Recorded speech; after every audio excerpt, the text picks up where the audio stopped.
అయితే చేసిన పాపం ఏ విధంగా పోతుంది దీనికి కూడా ఉన్నది. అయ్యా ప్రాయశ్చిత్తం ముందుటి పాపానికి కనుక ముందు పాపం చేసేద్దాం, తర్వాత ప్రాయశ్చిత్తం చేసుకుందామని కొందరు సిద్ధమైపోతారు. ఇదేమైనా బాగుంటుందండి?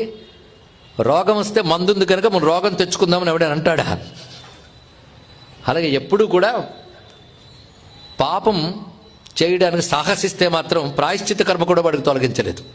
ఎప్పుడైనా పాపం చేశానో తెలుసో తెలియకో అని తెలుసుకుని ముందు కావాల్సింది పశ్చాత్తాపం.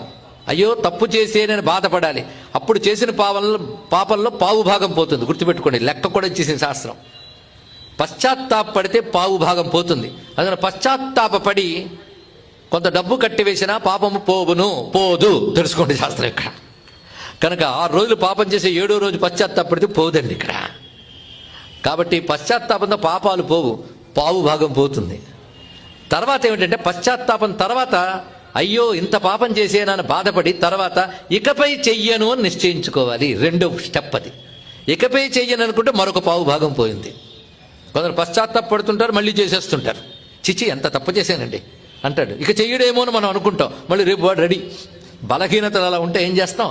కనుక ఇకపై చెయ్యను అని నిర్ణయించుకున్నాక వాడికి ఇంకా పోయే ఆ నిర్ణయమే సగం మరో పావు భాగం తీసేసింది. ఆ తర్వాత ఏంటంటే సత్కర్మలు చెయ్యాలని నిర్ణయించుకోవాలి.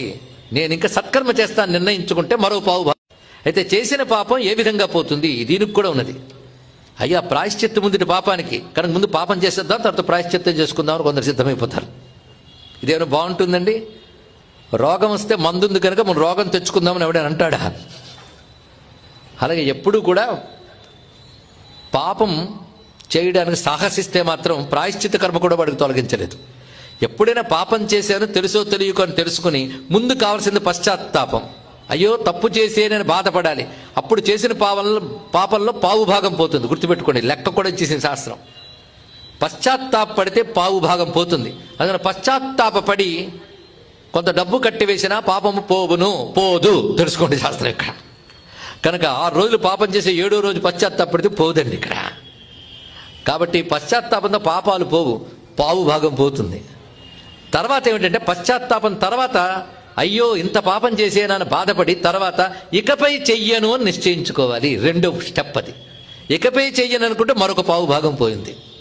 కొందరు పశ్చాత్తాపడుతుంటారు, మళ్ళీ చేసేస్తుంటారు.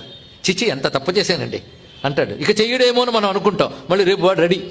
బలహీనతలు అలా ఉంటే ఏం చేస్తాం? కనుక ఇకపై చెయ్యను అని నిర్ణయించుకున్నాక వాడికి ఇంకా పోయే ఆ నిర్ణయమే సగం మరో పావు భాగం తీసేసింది. ఆ తర్వాత ఏంటంటే సత్కర్మలు చెయ్యాలని నిర్ణయించుకోవాలి. నేను ఇంకా సత్కర్మ చేస్తాను నిర్ణయించుకుంటే మరో పావు